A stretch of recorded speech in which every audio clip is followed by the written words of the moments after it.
We love our sponsors like Foothill Transit, who makes our show possible. And if you would like to sponsor the show, we will promote you on it. Yes, we will. So we have the Morning Buzz coming in here now, and we're going to talk a little bit about Ted Cruz and why he chose a vice presidential candidate, Carly Fiorina. That's right. Fiorina. So he's almost on the way out. So should he have bothered? I don't know, but we brought Valente Riddle, who's running for Senate, U.S. or State Senate. No, don't say U.S. no. State Senate. You can have the federal. Today. And we're going to chat a little bit about that. Thank you. What are your thoughts? Thank you for being here. Thank you. I appreciate that. Well, let's talk a little bit about. So you're running. Yes, I'm running for state senate. Okay. Senator Carol Liu is terming out in November, and she has endorsed me, as well as Assemblymember Chris Holden and Congresswoman Judy Chu and many, many others. And so I'm very, very pleased about that. And you've been running a campaign for about a year. Yes, I have.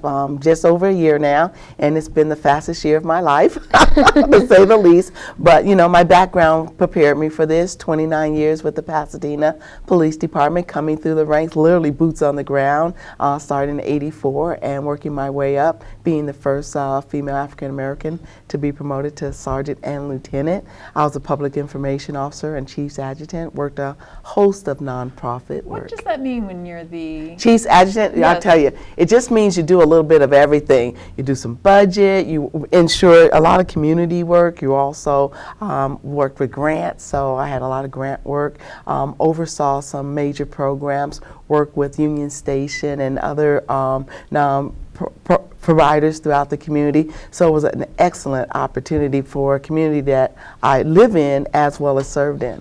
Nice. You've done a lot, and here you are now running for state senate. I know, you know, Exciting. as I have my own small business. I have provide leadership development for nonprofits and executives. I have my doctoral degree in psychology, and it's wonderful to be an adjunct professor because you get to train, you know, those up and coming. So do some unequal justice training as well as. Where are you?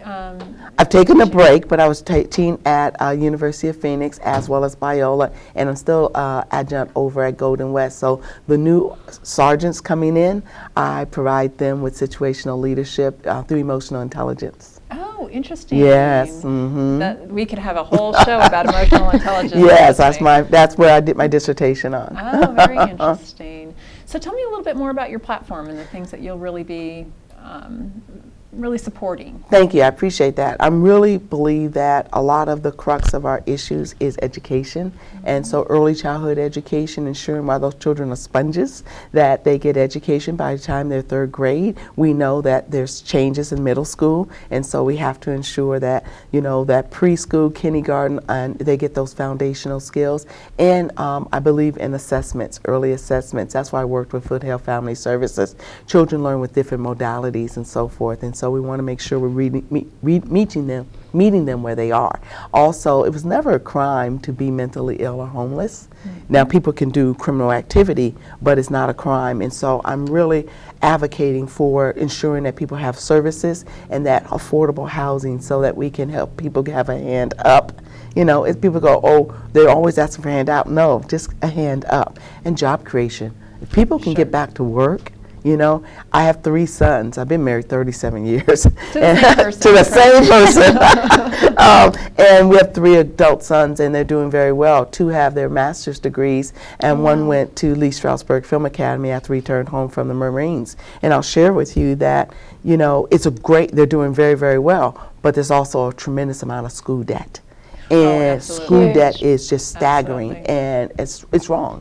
And so I believe that the vocational training from high school into junior college is key for a sustainable career. You know, have you seen what plumbers and engineers, and not engineers, but electricians make lately? Well, I think actually Pasadena came out with that study, yes, right? Yes. And how many careers an individual can enter without a advanced degree. Yeah, and everyone doesn't want to go to have a 4-year college, and that's okay. You need laborers. You know, when you look at the goal line expansion, that's all job creation. I mean, a number of jobs, from the person that literally breaks the concrete all the way to the person that puts in the tracks and on and on.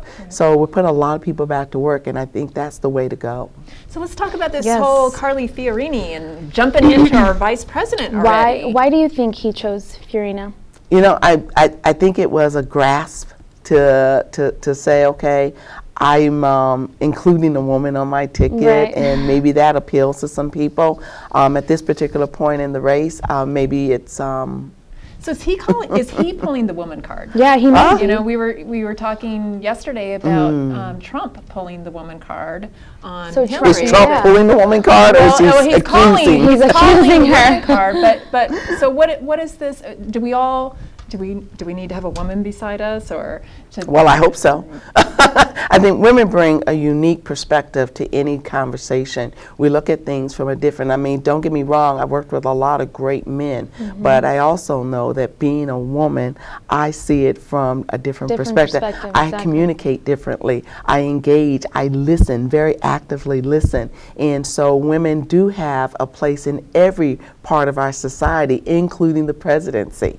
But at the end of the day, you can't just say, I'm going to put a woman on the ticket just so you can get points. Yeah, people are saying he might be doing that. You know, Trump is accusing Hillary of playing the woman card. It's kind of an attack. And then here we have Ted Cruz saying, you know, she's going to be the vice president. So it could be him trying to attract people and keep his name in the running.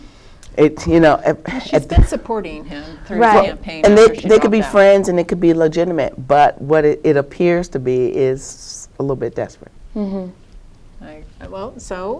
I wonder how he'll go beyond that, or You know, it's been very theatrical.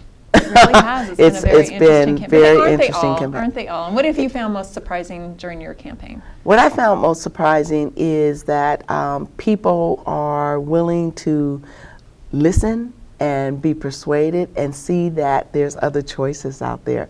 Initially, I thought all the oxygen was taken out of this particular race, but I was pleasantly surprised that when I'm calling people, when I'm talking to them, I resonate with them. They already know my service, or if they don't, when I provide my background, they're like, wow. Valente Riddle, thank you so much for joining us you for today, and joining good us. luck. Thank in you your so much. I state look forward to Senate it. Thank you. candidacy. Up next, we have the Asians and Pacific Islanders with Disabilities Organization of California here. Peter Wong is going to be Yes. joining us. Very excited. Up next.